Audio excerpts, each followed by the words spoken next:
Bueno, lo que vamos a conversar hoy, uno de los temas es el síndrome de malnutrición, que es también un síndrome geriátrico muy importante en nuestro quehacer diario.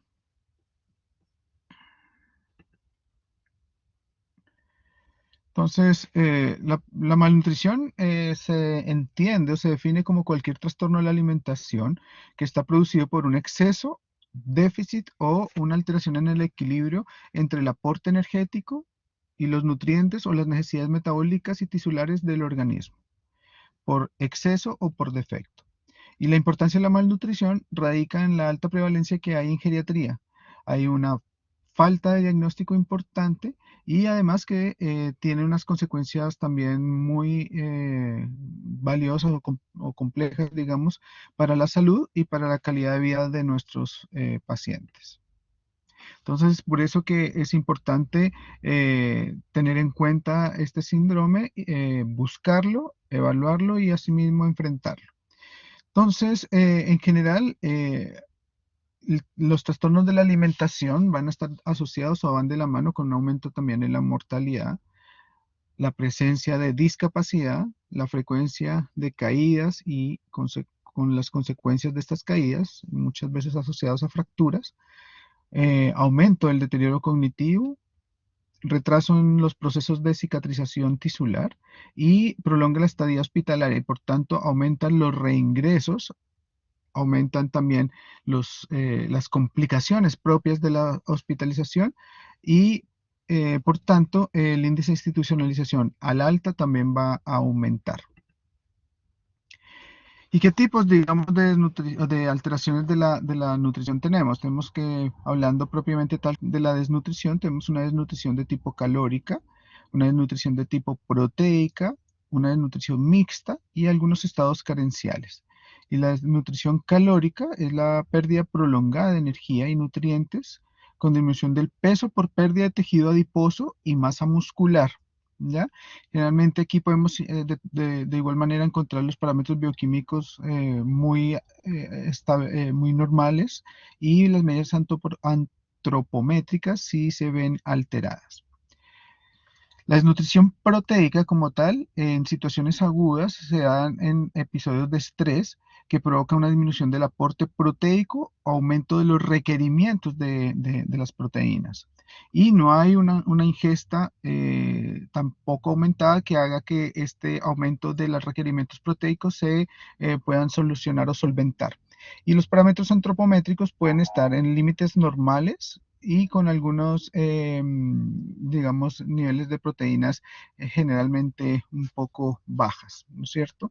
Esto en un principio. Después, obviamente, en la medida que va avanzando los procesos, sí se van evidenciando estas alteraciones de tipo bioquímico. La desnutrición mixta, en esta está disminuida la masa magra, la masa grasa y las proteínas viscerales, y son pacientes con desnutrición crónica previa que sufren algún estrés agudo, y este tipo es el que más se presenta en los pacientes que están hospitalizados. Ya los estados carenciales como tal, hay una deficiencia aislada de algún nutriente, o algún oligoelemento, alguna vitamina, o por una disminución de ingesta o por aumento también de su necesidad. Por ejemplo, algo que ve uno con bastante frecuencia es el déficit de vitamina D, ¿ya? ¿Y qué factores de riesgo tenemos? Entonces tenemos unos cambios fisiológicos que se asocian al envejecimiento, en los cuales tenemos alteraciones de la masticación por caída, pérdida, déficit de piezas dentales, disminución del gusto y el olfato, disminución de la motilidad gastrointestinal, eh, las hormonas del apetito se ven también alteradas, por ejemplo, la colecistoquinina, la leptina, el péptido I, resistencia a la insulina también. Y es muy importante tener en cuenta y saber que no hay anorexia fisiológica, es decir, que porque el paciente haya envejecido, esté en un proceso de envejecimiento, no significa que es normal que no tenga hambre. También tenemos como factores de riesgo los deterioros cognitivos. Los deterioros cognitivos, ¿por qué? Porque hay estas ideas delirantes, hay, digamos, mucho vagabundeo, empiezan a caminar y estas caminatas son o requieren también gasto energético, y este gasto energético no se está supliendo con la nutrición, entonces hay una desnutrición por este sentido. La disfagia de tipo orofaringia por trastorno de la movilidad. Em, en general todos estos eventos que van de la mano con el deterioro cognitivo, pues obviamente van a empeorar el estado nutricional de nuestros pacientes. Factores sociales muy importantes como la pobreza, el aislamiento social, que esto van de la mano también con deterioro funcional, también la depresión y la fragilidad. Entonces, cada uno, digamos, de nuestras digamos, estas patitas que tenemos nosotros de la evaluación geriátrica, de la valoración geriátrica, tienen en cuenta también o se pueden enmarcar dentro de la evaluación nutricional. Es por ello que podemos tener la parte de salud física y funcional, y vemos si hay alguna enfermedad crónica, cómo está la continencia urinaria, fecal, la nutrición como tal, la marcha, enfermedades asociadas, toda la comorbilidad. Y dentro de esto también está lo que nosotros como médico podemos estar influyendo en esto. Entonces, un poco la iatrogenia. Y la salud mental, trastorno del ánimo, ansiedad, depresión, función cognitiva, alteraciones del bienestar, fármacos que podamos estar haciendo que el paciente, por ejemplo, tenga mucha somnolencia y por tanto disminuye la ingesta. Y del punto de vista social, entonces ver la parte económica, los cuidadores, actividades sociales, bueno, en general toda la parte de soporte social.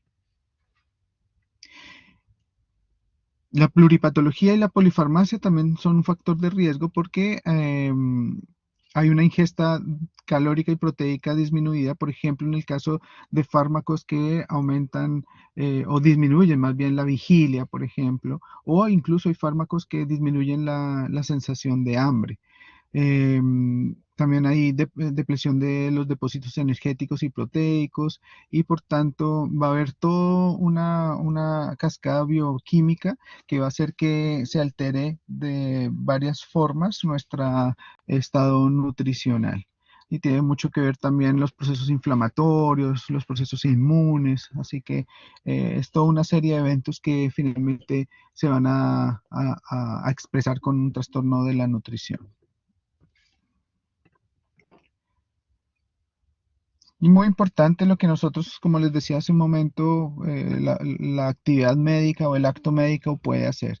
Podemos inducir anorexia, podemos inducir trastornos digestivos por fármacos, por ejemplo, quimioterapia que produce náuseas, vómitos, trastorno del gusto, por ejemplo, algunos antibióticos, el metronidazol, bueno, dietas restrictivas que nosotros le decimos no puede tomar nada de sal porque usted es hipertenso, y como no tiene nada de sal, el paciente no le gusta lo que está comiendo y come menos. Alimentos que son inapropiados o inadecuados, por ejemplo, un paciente que tiene muy malas piezas dentales, no le podemos dar comida entera porque no se lo va a poder comer. Y los ayunos prolongados, ese es el típico paciente que ingresa al hospital, un paciente que ingresa a la urgencia, no sé, porque viene con síndrome febril, lo dejan en régimen cero, y este paciente sigue evolucionando mientras que lo van haciendo el estudio, falta uno, pasan 2, 3 días, y al quinto día alguien se acuerda que el paciente tiene que comer, y ya han pasado 5 días y el paciente no ha comido nada. Entonces son cosas que podemos de repente o que ocurren en pacientes que están hospitalizados y que por tanto hay que tener en cuenta.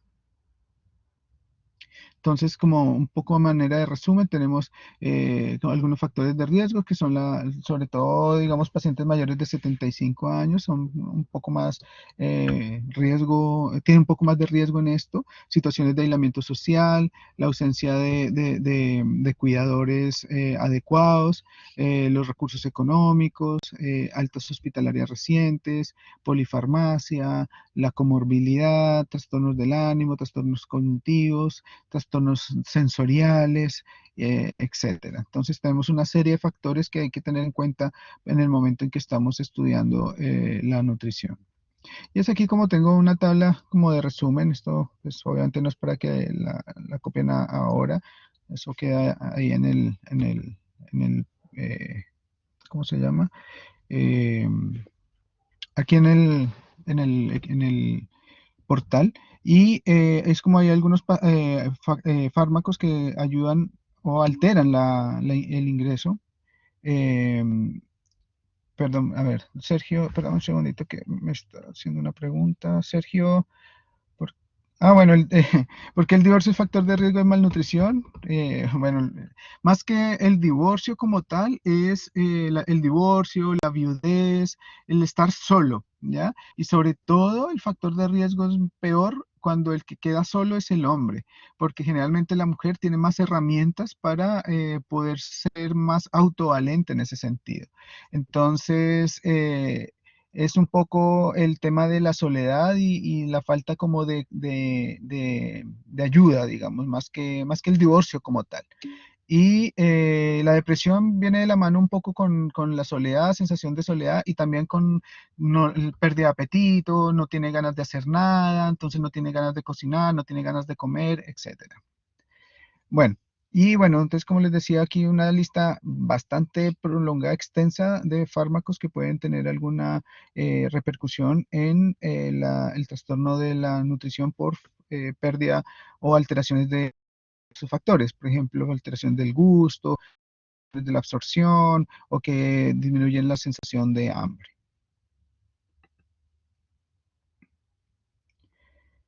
También así hay algunas alteraciones de alimentos fármacos que pueden hacer que disminuya la absorción de estos fármacos o algunos que aumentan la biodisponibilidad de algunos fármacos.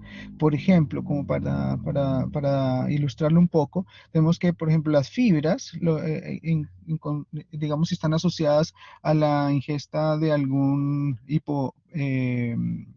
hipoglicemiante oral, por ejemplo, metformina o glibenclamida, vamos a tener un efecto de disminución de la absorción y por tanto hay una disminución del efecto terapéutico.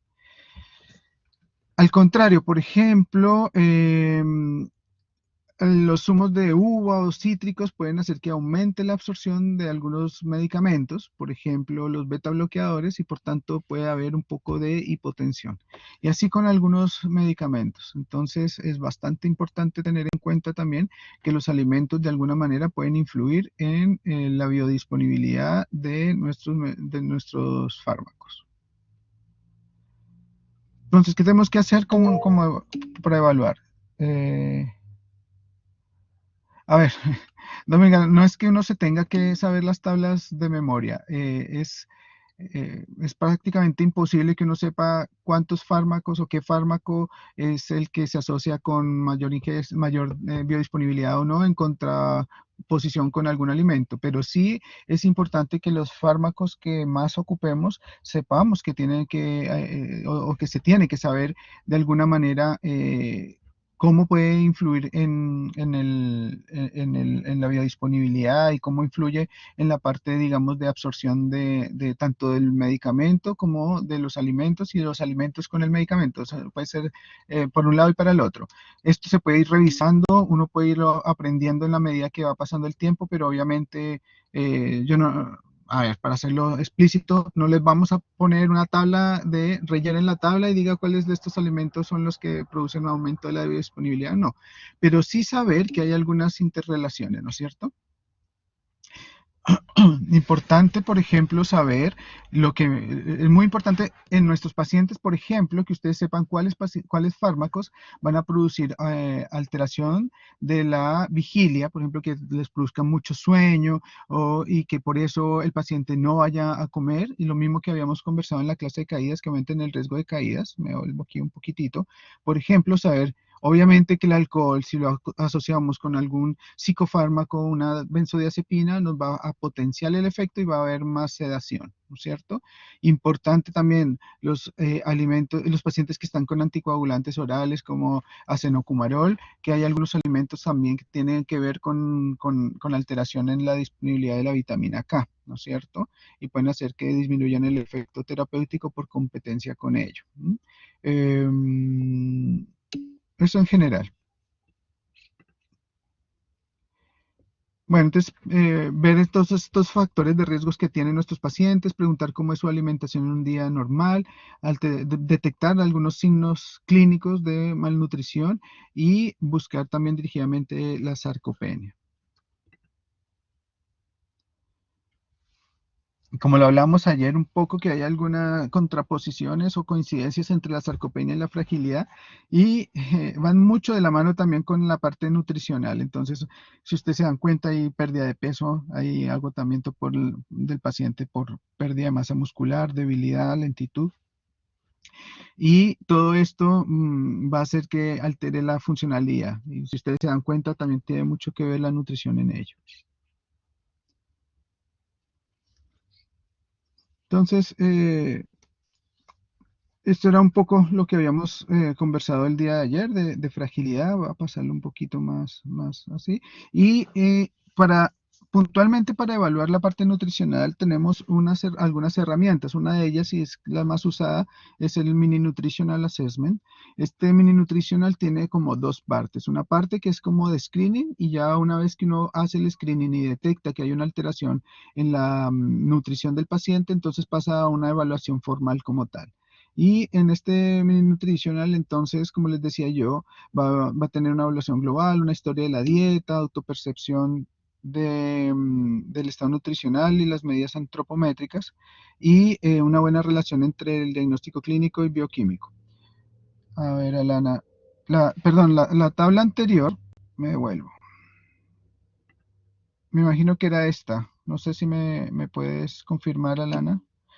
No, esto solamente es como lo que habíamos visto ayer de fragilidad y sarcopenia, que si bien es cierto no son lo mismo, tienen muchas coincidencias, por ejemplo, en baja de masa muscular y por tanto debilidad del paciente, pero más que todo es que esto, si ustedes se dan cuenta, tiene también que ver con la parte nutricional. Entonces, es muy importante tener una buena nutrición para que el paciente no caiga en fragilidad y en sarcopenia. Más que todo era como una forma de recordarlo.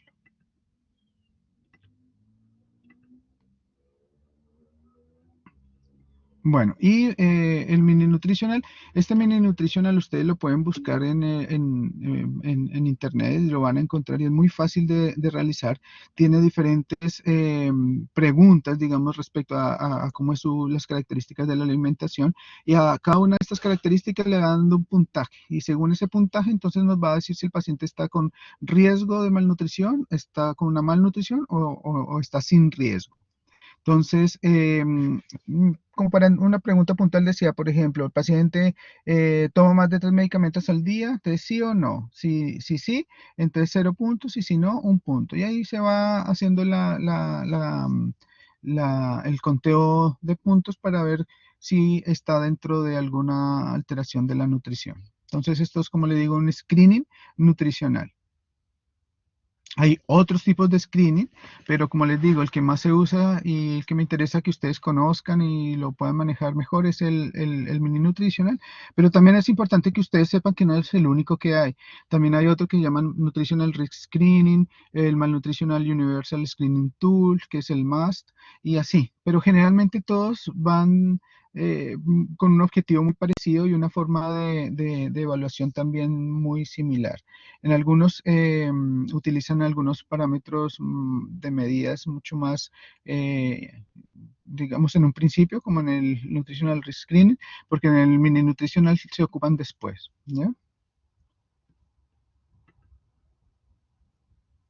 Es un poco parecido. Generalmente hay algunas formas, digamos, donde utilizan más uno u otro. Entonces, generalmente en la comunidad ocupan más el MAS, en los hospitales el NRS, y en nuestra población mayor el Mini Nutritional. Pero, como les digo, son diferentes formas de evaluación. Lo que me interesa es que ustedes sepan identificarlo, lo identifiquen, lo aborden y se pueda manejar este trastorno de la nutrición.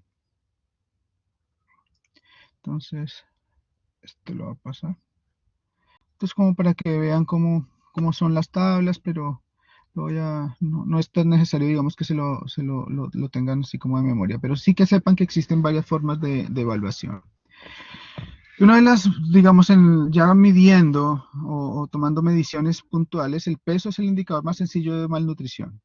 Y generalmente las medidas, digamos, de malnutrición superiores al 2% a la semana o 5% mensual o el 10% al semestre, esto es la variación del peso. Entonces, nos hace pensar que el paciente esté, digamos, con alteración de tipo nutricional, ¿ya?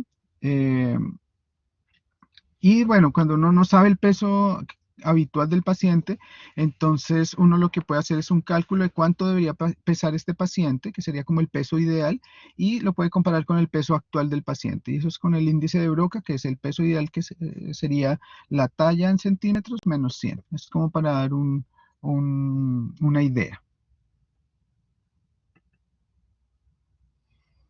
La talla, también digamos que en pacientes con inmovilismo o deformaciones de columna, entonces hay algunas fórmulas que uno puede ocupar para definir la talla que eventualmente podría tener nuestro paciente. Lo del peso ideal, por ejemplo, la talla en centímetros, una persona que mide 1,69, entonces debería pesar, el peso ideal, digamos, sería 69, que sería la talla en centímetros menos 100, ¿ya?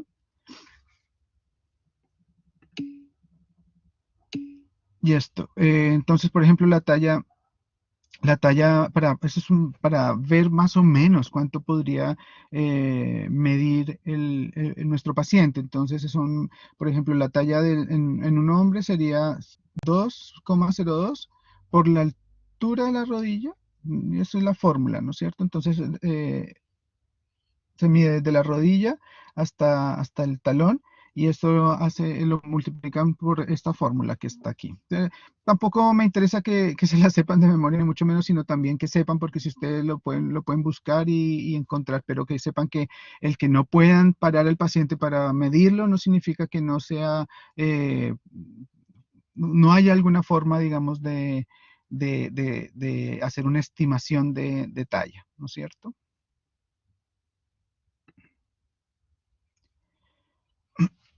Y bueno, según esto vamos a sacar el índice de masa corporal y el índice de masa corporal entonces tiene un poquito, digamos, de diferencia con los pacientes más jóvenes. En general, esto son las mediciones del índice de masa corporal en personas mayores. Mm, Esto sí me parece importante que ustedes sepan en personas mayores cuánto, digamos, es el índice de masa corporal normal y cuando vamos a hablar de una nutrición leve, moderada o severa, ¿ya?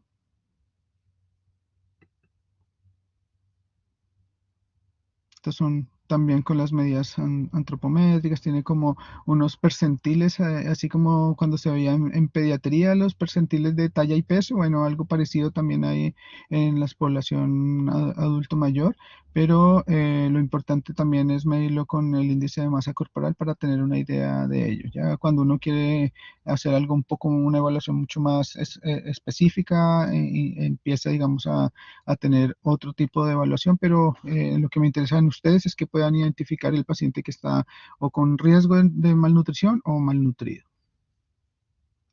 Y parámetros bioquímicos que podamos solicitar, entonces la albúmina, que es un buen marcador nutricional, tiene una vida media de 20 días, por tanto uno puede saber cómo está en la parte nutricional nuestro paciente.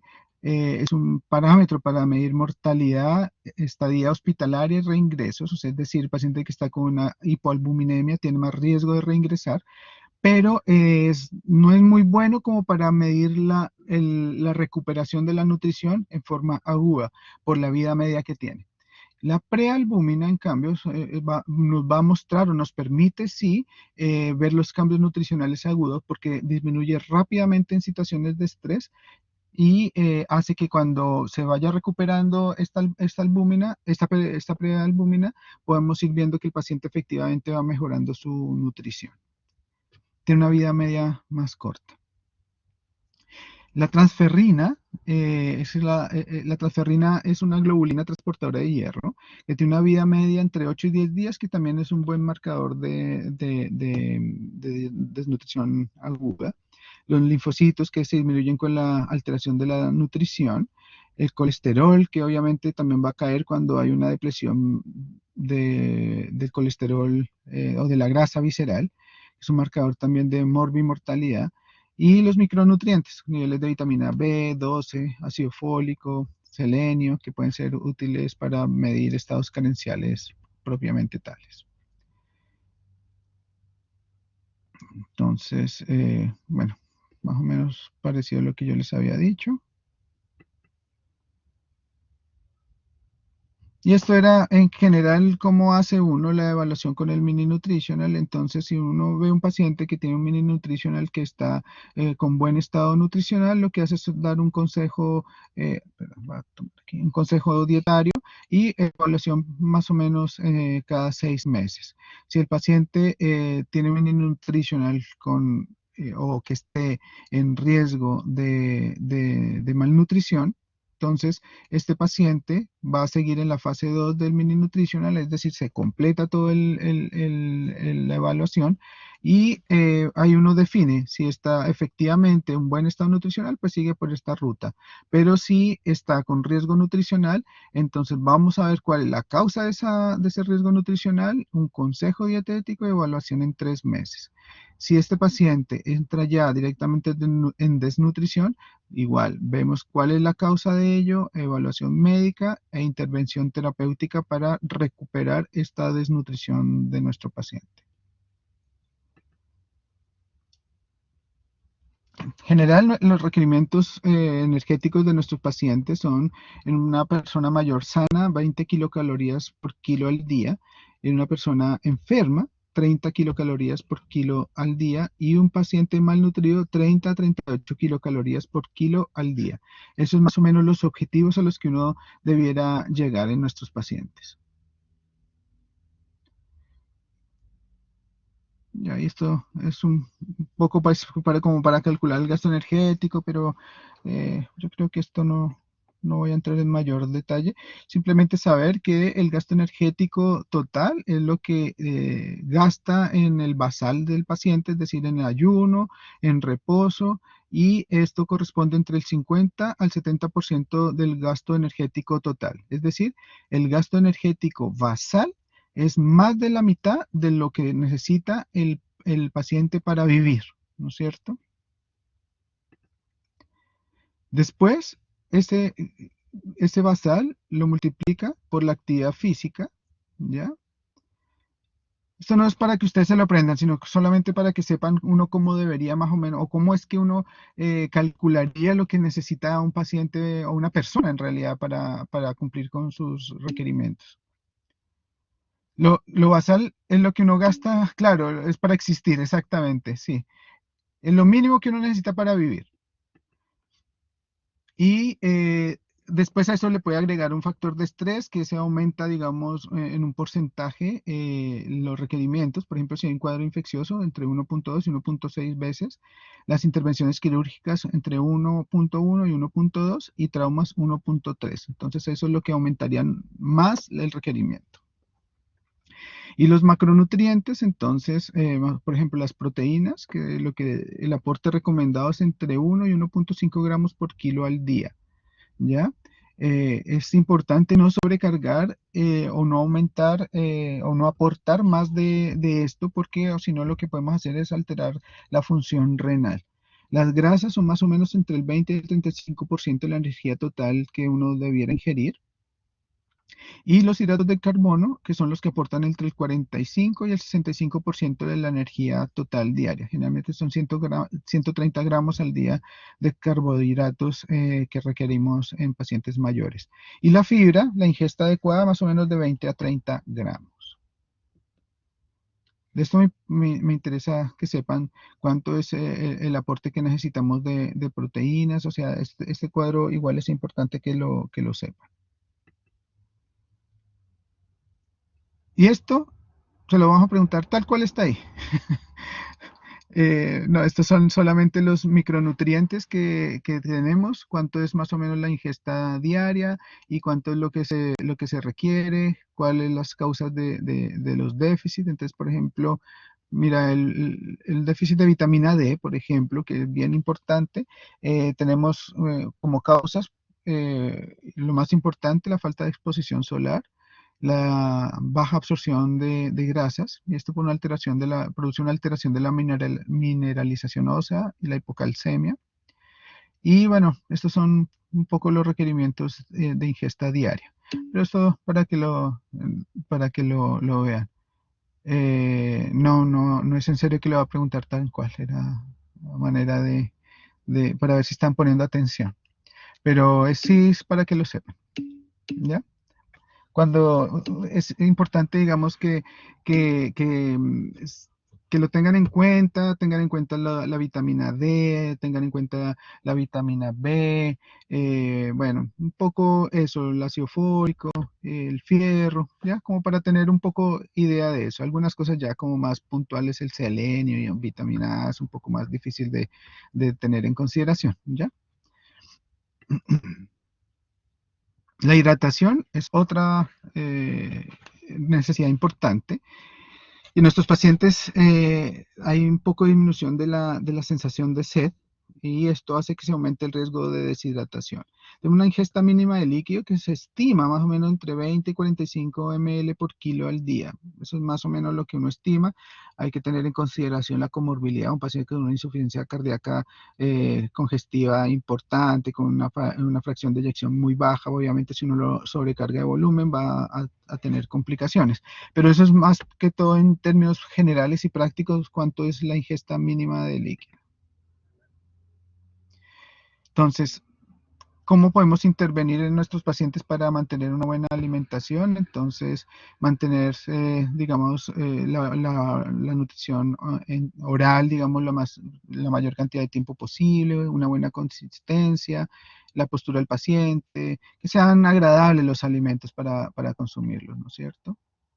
Te pueden ayudar también con algunos suplementos o algunos módulos proteicos que pueden aumentar las proteínas o suplementos de fibra o de aminoácidos o de ácidos grasos o vitaminas, dependiendo de lo que necesitemos. Y la dieta completa, digamos, ya cuando el paciente necesita tener una dieta, también existen estos preparados que van a suplir, digamos, una alimentación, ¿ya? Mm.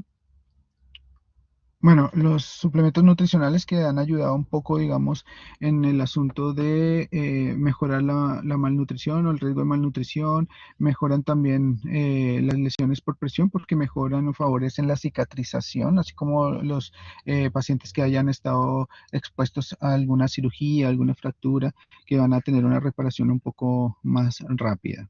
¿Mm? Em,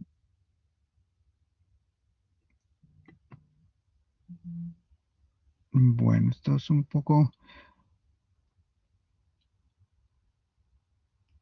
para mostrar, digamos, que tenemos que tener algunas intervenciones especiales en pacientes, por ejemplo, que tengan algunos trastornos de disfunciones de la masticación, trastorno de la deglución o algún problema, digamos, como para mantener la vía oral. Y en eso nos podemos nosotros apoyar, por ejemplo, en los fonoaudiólogos, ¿ya? Para tratar de mantener la vía oral la mayor cantidad de tiempo posible. Es lo más fisiológico y es lo que deberíamos tratar de mantener. Sin embargo, algunos pacientes van a requerir algunas intervenciones un poco más invasivas, como son el uso de sondas nasogástricas. Generalmente debiera ser para tratamientos de menos de 4 semanas. Está la sonda nasogástrica como tal o la sonda nasoduodenal. Esa es la idea. Muchos pacientes finalmente terminan usándola un mayor tiempo o incluso algunos pacientes en forma indefinida, pero la verdad es que uno debiera privilegiar la vía oral. Las ostomías, entonces, que también se ocupan cuando hay trastornos de la dilución importante o cuando uno ve que se va a hacer un poco más crónico, y esto incluye las gastrostomías, las percutáneas o yeyunostomías. Y la verdad es que uno prefiere cuando tenga que hacer alguna de estas intervenciones que sea la menos invasiva, y una de esas es las que se hace percutánea por endoscopía. Incluso algunas, ahora ya muchas se hacen por intervención, por radiología intervencional, que son mucho menos invasivas. Esto es alguno, digamos, existen, este cuadro es como para que ustedes sepan que existen fórmulas de nutrición enteral que están con todos los requerimientos, tienen todos los componentes, bueno, existen infinidad de fórmulas que están disponibles para el uso en nuestros pacientes. Y algunas fórmulas especiales que también tienen que saber que existen, por ejemplo, pacientes que tienen una insuficiencia renal crónica, que son, son fórmulas que tienen bajo contenido proteico, de sodio, potasio y fósforo, y alto en hidratos de carbono, lípidos y calcio. Generalmente esto lo asocian en pacientes que están, por ejemplo, sometidos a hemodiálisis y en los cuales se van a necesitar un poco más de cantidad de proteínas. Y en pacientes, por ejemplo, con daño hepático crónico, que son formulaciones pobres en proteínas y sodio y enriquecidas más con aminoácidos de cadena simple, ¿ya? Y, perdón, de cadena ramificada, más bien son fórmulas hipercalóricas. Pacientes con enfermedades respiratorias crónicas que tienen bajo aporte de hidratos de carbono, esto es por la retención de CO2, ¿ya? Y se han enriquecido con ácidos grasos omega 3 para su aplicación o ayuda en pacientes que tengan un poco de estrés respiratorio. Algunas fórmulas más especiales como inmunomoduladoras, que son hiperproteicas, hipercalóricas, enriquecidas con ácidos omega 3, antioxidantes, aminoácidos en general. Bueno, van a haber una gran cantidad de formulaciones que pueden estar a su disposición. Y, pero esto no es exento, no está exento, digamos, de complicaciones y una de ellas es la malposición de las ondas, es decir, un paciente que le instala una sonda nasogástrica, por ejemplo, nasoenteral, y esta sonda queda alojada, por ejemplo, en vía respiratoria, entonces va a ser broncoaspiración, o estas sondas que migran, o que se obstruyen, o que producen lesiones nasofaringeas, producen lesiones no solamente en la instalación, sino ya cuando se mantienen, pueden ser producir incluso lesiones por presión allí, como les decía, la broncoaspiración, las infecciones de las ostomías en caso de ser una gastrostomía, diarrea, por ejemplo, en caso de que el aporte osmolar sea muy alto, náuseas, vómito en general, ¿ya? Y hay algunas contraindicaciones para estas nutriciones enterales, que son, por ejemplo, la hemorragia digestiva aguda, hiperemesis porque el paciente no puede controlar no se puede controlar con medicación, entonces si tiene muchos vómitos, obviamente si uno le aumenta la cantidad de aporte enteral, va a aumentar también la cantidad del vómito. Fístulas de alto débito de intestino delgado, porque van a hacer que aumente la cantidad, digamos, de osmolaridad y puede aumentar todavía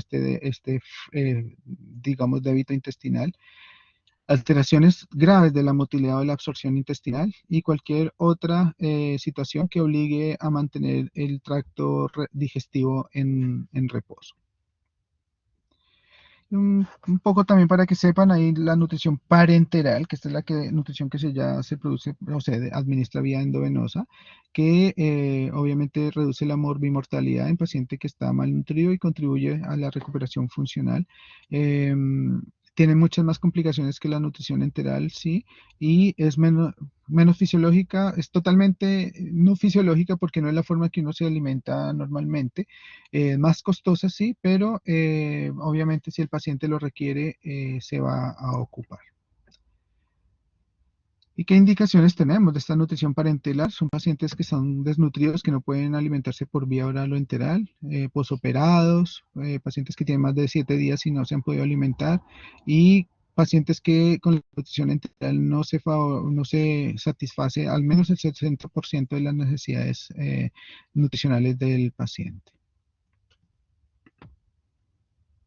Y finalmente, bueno, hay algunas complicaciones. Estas complicaciones de la nutrición parenteral son algunas alteraciones bioquímicas, generalmente alteraciones séricas del fósforo.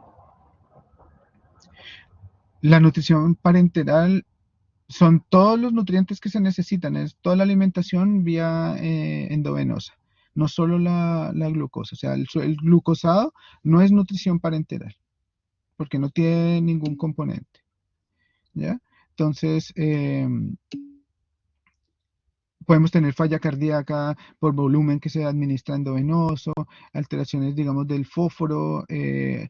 Bueno, en general, posibilidades de infección, bueno, alteraciones. Hay una cosa que se llama el síndrome de realimentación, que cuando uno repone muy rápidamente la desnutrición que pueda tener nuestro paciente, y esto no solo con nutrición parenteral, sino nutrición enteral, también va a producir complicaciones, incluso a veces complicaciones que son de tipo, o sea, que produce mortalidad importante. Entonces, también hay que tener en cuenta que no es llegar y renutrir el paciente rápidamente, sino que hay que tener en cuenta que existen también riesgos de una renutrición muy rápida, que se llama un síndrome de realimentación. Eso, de hecho, se los dejo ahí como inquietud para que le eche una miradita al síndrome de realimentación, ¿ya?